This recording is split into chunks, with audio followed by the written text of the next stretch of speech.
நம்ம ஒருத்தரை பார்க்குறோம், ரொம்ப ஸ்டைலாக வர்றாங்க அப்படின்னு வச்சுங்களேன். நம்ம என்ன நினைக்கிறோம், எல்லாமே அவங்களுக்கு சரியா இருக்குன்னு அந்த தோற்றம் நமக்கு சொல்லுது. ஆனால் போய் பாரு, இல்லை. ஆமாம், அது நீங்கள் நல்லா புரிஞ்சுக்கணும். யாரையுமே பார்த்து அவங்க நட உட பாவனையை பார்த்துட்டு எல்லா பேக்கேஜும் அவங்களுக்கு கரெக்டாக இருக்குன்னு நீங்கள் நினைக்கிறீங்க. ஆக்சுவலாக பார்த்தீங்கன்னா அது உடஞ்சி சதுரி இருக்கும், நமக்கு தெரியாது. ஆமீன் சொல்ல மாட்டீங்களா?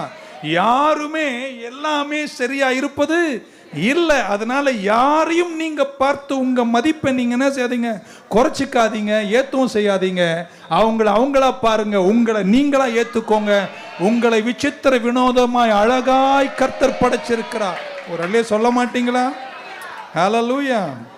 இப்படி தேவனுடைய திருச்சபையில் கூட கூடி வந்திருக்கிற நம்ம, ஆமென், ஒரே சரீரத்தின் அவயவங்களாக இருக்கிறோம். ஆமென், ஆமாவா இல்லையா?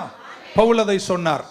ஒவ்வொருத்தரையும் பாருங்க, சரீரத்தில் இருக்கிற எல்லா அவயவங்களும் செயல்படுது, ஆனால் எல்லாமே ஒன்றா இருப்பது இல்லை. 5 விரல் கூட ஒன்றாக இல்லைங்க, எல்லாமே வித்தியாசமா இருக்கிறது. ஆகையால் ஆமேன் சொல்ல மாட்டீங்களா? இங்க நான் நிக்கிறனால, ஆமேன், இங்க இருந்து நான் ஜெபிக்கிறனால நீங்க என்ன நினைக்கிறீங்கன்னா, அவரை மாதிரி வரம் எனக்கு இருந்தா, அவரை மாதிரி கிருபை. ஆக்சுவலா அங்க உட்கார்ந்துருக்க நீங்க என்னை விட வரம் பெற்றவர்கள், என்னை விட கிருபை பெற்றவர்கள். தெரியுமாங்க, நிறைய நேரம் நான் ஜெபிக்கும் போது பக்கத்துல கையை வைங்கன்னு சொல்லும் போது இங்க இருக்கிற சிலர் நீங்க சுகமாக்கும் வல்லமை பெற்றவங்க. நிக்கிறது நானு, பேர் வாங்கிறது நானு, ஆனா அவங்க சுகமானதை நீங்க அவங்க பக்கத்துல. ஏன்னா அவயவத்தின் சரீரங்களில் நிறைய பேரை கர்த்தர் கிருபைகளால் வரங்களால் நிரப்பி இருக்கிறார். ஆமென், ஹல்லேலூயா.